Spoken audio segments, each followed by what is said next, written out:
it's that time of the year. It's cooling off a little bit. The state fair is kicking off. Football all weekend, and the fair park already looking just stunning. It's a temperature right now of 70 degrees. We have a blue sky overhead, and something that we'll notice is that this cooler weather here to stay for the next couple of days and through the weekend.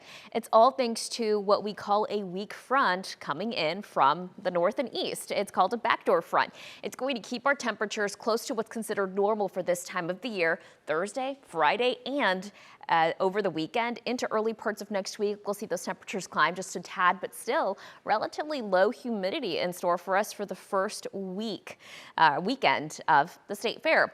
This is all actually being brought on by what the wind field of Hurricane Ian, or now Tropical Storm Ian, is doing. So that we have this wind that goes around Ian that's counterclockwise, and that's what's helping our airflow come out of the east northeast over Texas. Well, this air is coming from a dry area, and that's the dry air that we're experiencing not just today, but over the weekend. So that's going to help this cooler dry air push in and keep our temperatures relatively nice for this time of the year. And it's all thanks to where Ian is currently located. And just the latest stats, Tropical Storm Ian now has max sustained winds of 70 miles per hour. It's north-northeast at 9 miles per hour is the actual movement, and that's moving over open water. Even though we still have bands of heavy rain moving back over Daytona along I-95 towards Jacksonville, we're going to see this move over open water throughout the remainder of the afternoon. Unfortunately, the latest track does have this strengthening to a Category 1 storm again over open water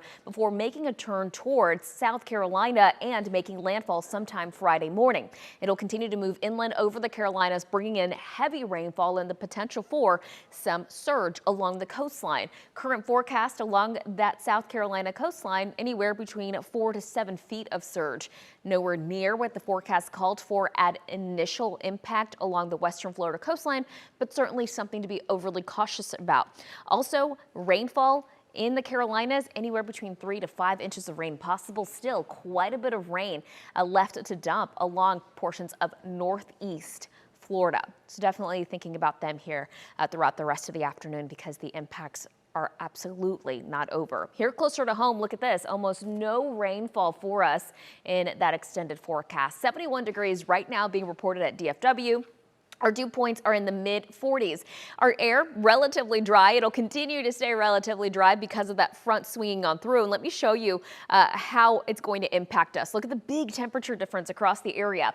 Albany and Abilene in the mid-80s, low 70s across the Metroplex right now, but the more north and east you go, in the mid to upper 60s. So we're going to see that being reflected in our afternoon high temperatures as well. We make it to about the mid-80s here in the Metroplex, over that 90-degree mark across our western counties, and east of the Metroplex we'll struggle to make it to the 80-degree mark. So it's cooler to the north and east, warmer the more west you go. It's because of where that front is. So look at these winds here. They're coming out of the north and east. That's that cool, dry air pushing in through the remainder of the day today. And by tomorrow morning, this is showing you around 7 in the morning on Friday, temperatures in the mid-50s. So the kickoff to the state fair actually feeling like fall weather. It'll be cool. I'd even call it chilly for us. The afternoon, we only make it to the mid-80s for the Metroplex. Cooler along our eastern counties. Keep in mind, this wind still ushering in from the east-northeast, helping keep that cooler air along our eastern counties. Not so much for our western counties. And then Saturday morning, temperatures in the mid-50s. That 10-day showing the cool mornings here at least through Sunday into early next week. It'll warm up slightly next week. Suzanne? Yeah, the fall-like weather arriving just in time for the state fair. Thanks for that, Marielle.